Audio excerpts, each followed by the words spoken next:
The Valley of Eternal Spring is one of the most visually arresting areas of Immortals Fenyx Rising, with rolling grassy fields, herds of tameable mounts, trees that bear healing pomegranates, and... Hey, wait! It's okay, we got this. Anyway, lots of natural beauty and... Oh, come on!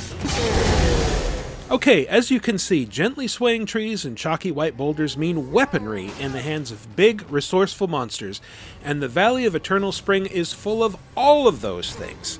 This seeming paradise is both the domain and the prison of the Greek goddess of love, Aphrodite, who's been stripped of her vanity and turned into an apple tree by the evil Typhon, who, despite being a rampaging fiend, has a pretty good sense of irony.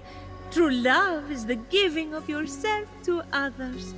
The name Aphrodite should have stood for those things all along. Before we can meet Aphrodite, though, we're introduced to the Golden Isle the same way our hero Phoenix is, by washing up on an unfamiliar shore at the very beginning of the game without any powers or skills beyond some modest climbing and jumping abilities.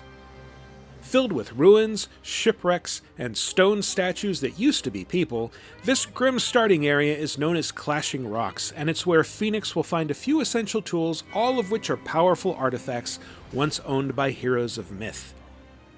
The Sword of Achilles and the Axe of Atalanta are for light and heavy attacks respectively, although the axe is also essential for knocking aside the shields carried by bigger corrupted soldiers and chipping away at their stamina, which can eventually stun them.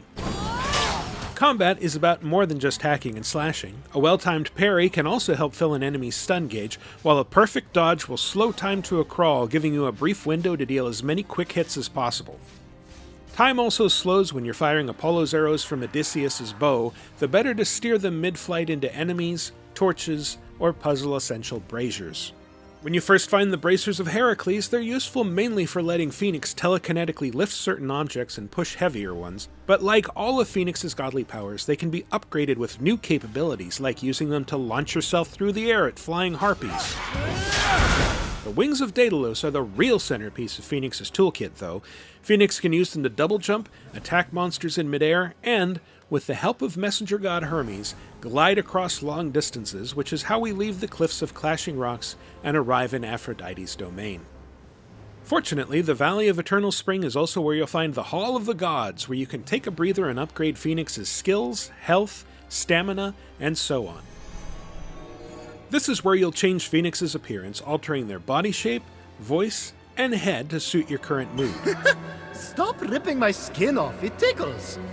You can also upgrade your gear here, and while you'll find a lot of different axes, bows, and suits of armor throughout the world, you'll upgrade them by category. And because upgrading one sword improves them all, you can focus on using the one with the right buffs and damage bonuses for your situation, instead of going for raw power. Beating Typhon and his assorted monsters takes more than a strong sword, though. You'll need the help of the gods, including Aphrodite, and convincing her to stop being a tree takes a lot of salt water. That's not a euphemism. It's literal magic salt water in two different forms.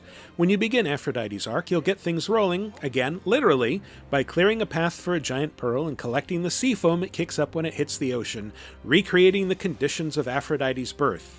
At least insofar as Zeus understands them. Grandpappy Uranus threw a pearl into the sea. The sea churned into foam, and Aphrodite rose up out of it. A pearl? Grandpappy? I'm not sure that's how it... That's definitely the story. Okay.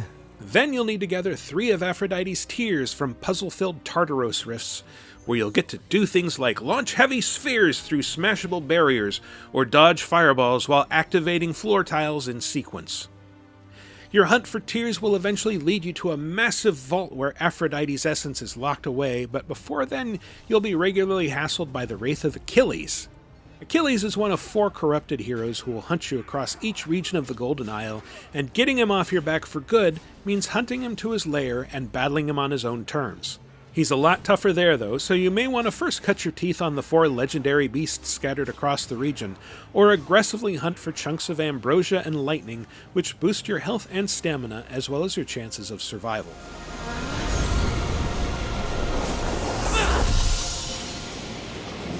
You'll be able to explore the Valley of Eternal Spring for yourself on December 3rd when Immortals Fenyx Rising launches on Stadia, Xbox Series X and S, PlayStation 5, Xbox One, PS4, PC, and Switch.